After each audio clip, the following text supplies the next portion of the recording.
मीरा का जन्म ऐसे घर में हुआ जहां सपनों को विलासिता माना जाता था। गरीबी थी, तंगी थी, लेकिन उसकी आंखों में हमेशा एक चमक थी, कुछ पाने की चाह। वह पढ़ाई में लगी रही, मगर बार बार असफल होती रही। हर हार उसके दिल पर एक नई चोट छोड़ जाती। तभी उसकी जिंदगी में आया आरव, शांत, दयालु और आश्वस्त करने वाला। उसने मीरा को बचाया नहीं, बस यह एहसास दिलाया कि वह मायने रखती है। उसकी एनकरेजमेंट ने मीरा को फिर से उठना सिखाया। एक एक कर छोटे छोटे पड़ाव, नाजुक सी जीतें, और इन्हीं जीतों के बीच उसका सम्मान धीरे धीरे प्रेम में बदल गया। मौन, जिद्दी प्रेम। लेकिन एक दिन खबर आई, आरव ने शादी कर ली। यह सुनते ही मीरा का संसार टूट गया।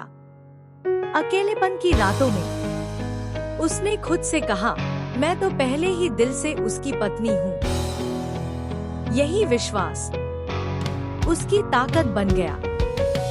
अब मीरा पहले से कहीं ज्यादा मेहनत करने लगी। दिन रात किताबों और सपनों के बीच वह निरंतर आगे बढ़ती रही।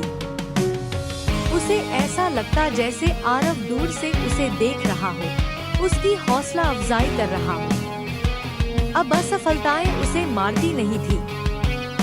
उसके प्रयास दोगुने फिर तिगुने हो गए। 2 साल बाद जैसे उसकी अनकही दुआ सुन ली गई हो, खबर मिली कि आरव का तलाक हो गया। उसकी पत्नी ने उसे धोखा दिया था।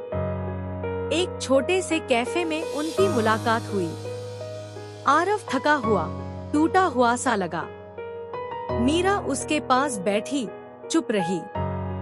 बस उसका हाथ थामकर धीरे से बोली, कभी तुमने मुझे खुद पर विश्वास करना सिखाया था, अब मुझे तुम्हें सहारा देने दो। आरव ने ज्यादा कुछ नहीं कहा, लेकिन उसने हाथ भी नहीं छुड़ाया। समय बीता, धीरे धीरे वह फिर मुस्कुराना सीख गया। और एक दिन मीरा ने सच्चाई कह दी कि उसी पर विश्वास ने उसे बचाया था, कि उसके दिल में आरव हमेशा से उसका पति था। और तब आरव ने आखिरकार कहा, तो अब मुझे भी तुम्हारे विश्वास तक पहुंचने दो। एक सुबह मीरा सरकारी दफ्तर से बाहर निकली। हाथ में पत्र था, आंखों में आंसू। उसने परीक्षा पास कर ली थी। उसने अपना सपना पूरा कर लिया था। वह सरकारी नौकरी पा ली थी, जिसे कभी असंभव समझा था। बाहर आरव इंतजार कर रहा था।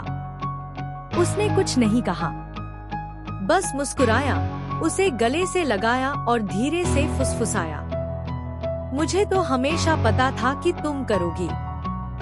और इस बार मीरा ने भी उस पर विश्वास किया। प्यार का मतलब हमेशा किसी का हाथ पकड़ना नहीं होता, कभी कभी यह उसकी परछाई बनकर उसके साथ चलना होता है, और कभी कभी वही परछाई उसका उजाला बन जाती है।